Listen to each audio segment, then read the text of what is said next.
আসসালামু আলাইকুম, রাফিজেস কিচেনে স্বাগতম। এই তো চলে আসলাম আপনাদের সাথে এই স্পেশাল রেসিপি নিয়ে।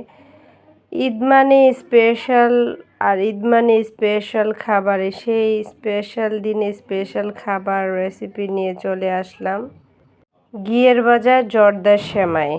সিম্পলি ফুড কালার দিয়ে এই সেমাইটা তৈরি করা লাগে। এটা প্রসেস ফুড করাই জর্দার কালারটা। তারপর আমি 2 লিটার দুধ জাল করে 1.5 লিটার করে নিলাম। একটু সময় নিয়ে দুধটা জাল করে নিতে হবে, তাহলে সেমাইয়ের টেস্ট ভালো আসে। এভাবে আমি জাল করে নেব দুধটাকে। একদম হাঁটি গরুর দুধ দিয়ে আমি এই রেসিপিটা তৈরি করব। তারপর দিয়ে দিলাম 2টা তেজপাতা, 2টা এলাচ দিয়ে আবার কিছুক্ষণ জাল করে নেব। তারপর দিয়ে দেব 1 কাপ চিনি। আপনারা আপনাদের পছন্দ মতো মিষ্টিটা দিতে পারেন। তারপর জাল করে নেওয়া হয়ে গেলে দিয়ে দেব সামান্য লবণ। অনেকেই মিষ্টির মধ্যে লবণটা পছন্দ করে না, কিন্তু আমার কাছে অনেক ভালো লাগে, সেই জন্য আমি মিষ্টির মধ্যে লবণটা দিয়েছি। আর নিয়ে নিলাম এই তো কালারফুল সেমাই। এই সেমাইটা অসম্ভব মজাদার। আপনারা যে কোনো মেহমান আপ্যায়নে এই সেমাই রেসিপিটা আপনারা দিতে পারেন।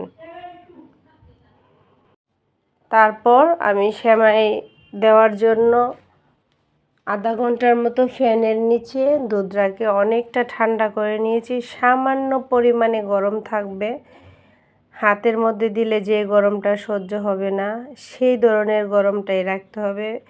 বেশি গরমও দেওয়া যাবে না, আবার বেশি ঠান্ডাও দেওয়া যাবে না।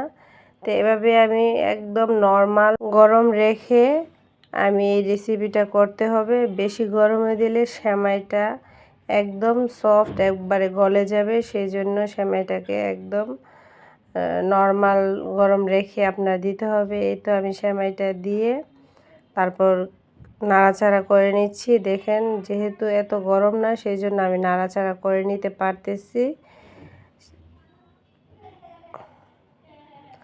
তারপর কয়েক মিনিট পর আমি ঢাকনা দিয়ে ঢেকে দিয়েছিলাম।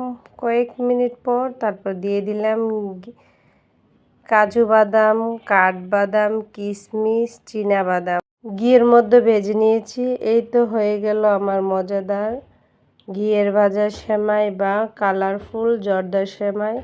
আশা করি আপনাদের কাছে এই রেসিপিটা ভালো লেগেছে। ভালো লাগে থাকলে অবশ্যই লাইক, কমেন্ট এবং শেয়ার দিতে ভুলবেন না। আর ইউটিউবে দেখে থাকলে অবশ্যই সাবস্ক্রাইব করবেন। সবাই ভালো থাকবেন। আল্লাহ হাফেজ।